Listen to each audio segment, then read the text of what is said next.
So thinking back to earlier in your career, I know that prior to Liberty Mutual, you worked at several law firms. So I'm wondering what advice you might have to those lawyers who are looking to transition to an in-house role, or those that may be new to an in-house position.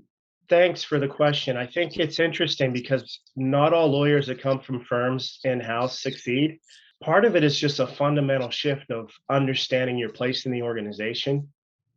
When you're in a law firm, you are the product. You are the product. Your name's on the door, your offices are on the outside, you have windows, all of that stuff, you are the product. But when you go in-house, no matter what organization you're in, you're a support function. You're supporting the business that puts out the product. So that understanding really is critical because it changes your mentality of how you engage with your clients. And the other thing is you have to also recognize that when you're in a firm, you can literally just say, you've asked me X, the law says Y, therefore go do Z. Let me know how it works out. I'm here if you have any problems, right?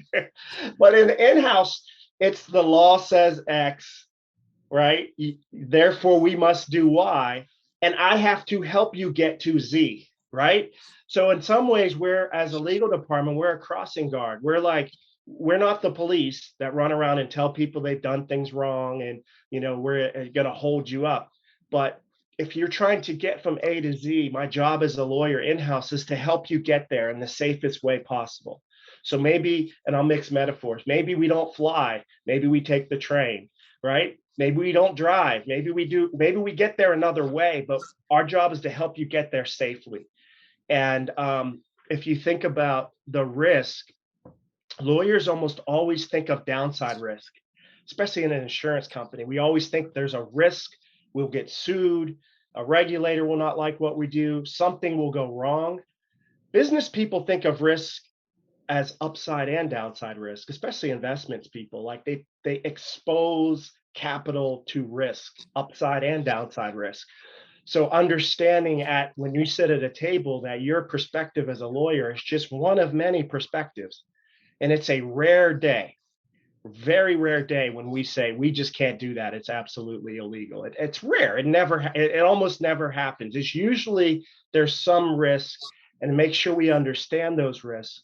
And my job is to creatively help you mitigate those risks so that I can get you from A to B safely. I like to think that the Association of Corporate Counsel also can help those transitioning or those new to the in-house position. And I know you and I have spoken in the past about how organizations like the ACC can be beneficial for in-house practitioners. I'm just wondering, what value do you think our organization is providing for the in-house bar?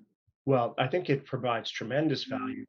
First of all, the stature and the number of in-house lawyers has grown over the past couple decades. So there's more of us in this practice than ever before. And just providing this type of insight as to what are the success metrics, what are other people doing to be innovative. I think all of us in-house are being asked to do more with less in terms of we are, as I said, we're not the product, but so we end up on the cost side of the ledger sometimes.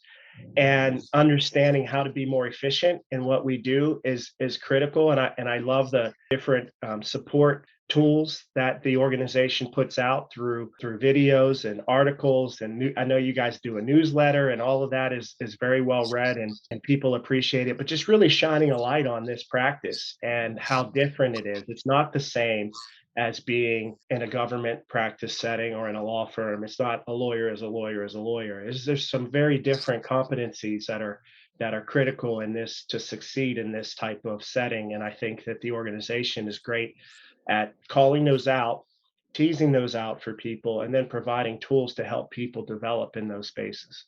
I totally agree with you. And I want to thank you for encouraging the lawyers on your team to get involved and participate in all of those programs because they are very beneficial, and that's really what we're here for.